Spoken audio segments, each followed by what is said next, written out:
رسالة لأمي عشان أنا اتكلمت معاك كتير بيني وبينك ولقيت الكلام مش جايب نتيجة، فأنا هرفع الفيديو ده الناس بقى تشهد وتقول بالحق وبما يرضي الله. اشمعنى ياما لما تقولي لي انزل هات عيش وأنا أقول لك شوية أبقى أنا كده مش راجل وأنت ما خلفتيش رجالة؟ يعني أنا مثلا لما كل ما أوصل عند الفرن أو أقرب من الفرن هرمون التستوستيرون عندي بيعلى، هرمون الذكورة بيعلى، أما لو جبت بقى العيش وجيت أبقى إيه البيج رامي؟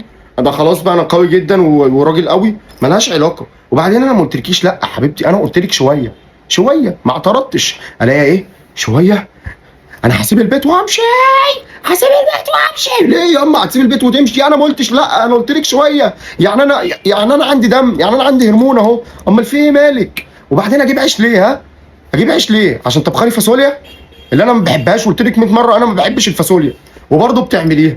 ما بحبش الفاصوليا. تقول لي ايه؟ طب كلها كلها كلها. ايه اللي كلها كلها؟ انا ما بحبهاش، ما تطبخيهاش. تقول لي يا ابني ما انت كنت بتاكلها. ما كنتش باكلها، انت لسه بتحسسيني ان انت لسه والداني امبارح، بتكتشفي فيا بقى انا بحب ايه وما بحبش ايه. فبقول لك كذا مره ما تطبخيش فاصوليا، تطبخي فاصوليا هطلع طبيعي هاكل من بره. تقول لي ما انت بترمرم، ما انا طالع عيني واقفه في المطبخ عشانكو عشان خاطر انتوا بتاكلوا وانا مش عارف ايه ده.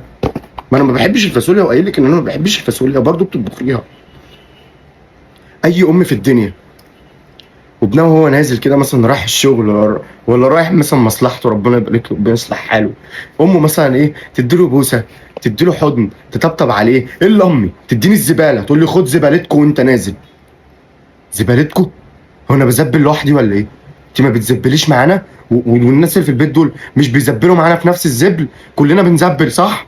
اما في ايه بقى ايه زبلك وزبلي دي؟ طب خلاص انا هجيب كيسه سودا الم فيها زبلي وانت بقى لمي زبلك وكل واحد يلم زبله ويرميه. هتزعلي صح؟ لو عملت كده هتزعلي. طيب بمناسبه بقى ايه الزبل والعفانه، ليه ياما وانا نايم بتبداي التنظيف؟ يعني ليه المكان اللي انا ببقى نايم فيه بالذات، يعني مش في مكان معين، انا نايم فين وهنبدا تنظيف من عند مكان ما هو نايم ولازم يكون نايم. ابقى نايم الاقي في ايه؟ في ايه؟ نايم في ايه يا ماما؟ بنظف. طب بتنضفي لما اصحى؟ طيب اصحى ونضفي. انت معفن والله العظيم، ما انت حاسس بيا، ما انت عمال ترمي ورامي هدومك ورامي حاجتك وعيل مقرف ومش عارف ايه وبتاع، ما معفن. وانا خنزير ياما؟ انت ليه بتعامليها كاني نايم في حظيره؟ وبعدين ليه دلوقتي وليه وانا نايم؟ هو يعني الحي رن عليك قالوا لك خلي بالك جايين سيائي؟ في ايه؟ ما تستني لما اصحى وهنبداوا نعملوا الكلام ده، مفيش مشكله. ليه كل حاجه انا نايم عليها او ينفع تنام عليها على الجدار؟ لدرجه ان انا ما بلاقيش مكان يا جماعه، عايز انام والله، عندي شغل مثلا وعندي حاجه عايز انام شويه، اطلع انام على الجدار. الراجل جارنا خلاص حفظني، اعرف ان انا عادي، الموضوع عادي كأنه قطه نايم على الجدار. ببقى نايم كده على المرتبه وقاعد الاقي واحد طالع صبح حوده حبيبي حمو، حتى بيقولها بالراحه عشان الراجل مش عايز يصحيني، لما بيلاقيني مفتح عيني بيقولها، بيبقى مراعيني. اقسم بالله الناس كلها عرفت بحالنا.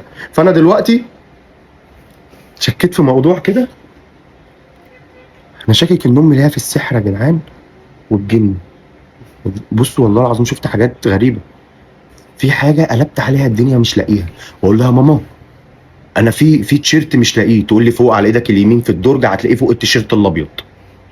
قلت لها انا شفت التيشيرت الابيض وشفت الحاجات اللي انت حطاها مش لاقيه. تقول لي طب لو جيت جبته لك؟ اقول لها والله ما هتلاقيه، انا متاكد، انا بقول لك تعالي هاتيه. فتيجي وهي جايه الاقيها بتبرطم، ما اعرفش هي بتشتم ولا هي بتقول تعويذه. خش مش عارف هقول لك ايه يا ابني. يعمل القلب والنظر، يعمل البصل والقذر، وتلاقيها بتقول كلام غريب كده، ابقى انا مستغرب مندهش مش عارف ازاي جابتها. طبعا في راجل محترم يقول لي يا ابني طيب انت دي اسرار وما ينفعش برضو الحاجات دي تتقال ومهما كانت دي امك احب اقول لك انت راجل محترم وانت مال امك مالكش دعوه، هي اصل هي اسراري اصلا، مين شالها؟ انا كده كده مباح، يعني انا بطلع ترند في العيله، اقول لها ماما الحاجه دي لك فقط عليها للجميع، الاقي الموضوع جايب ريتش في العيله، الدنيا كلها عارفه والموضوع كله عارف. فانا قررت ان انا ياما بشتكي لك وبقول لك حاجات اللي مضايقاني وما تلاقيش، مش هقول لحد خالص. وانا برضو هرفع الفيديو.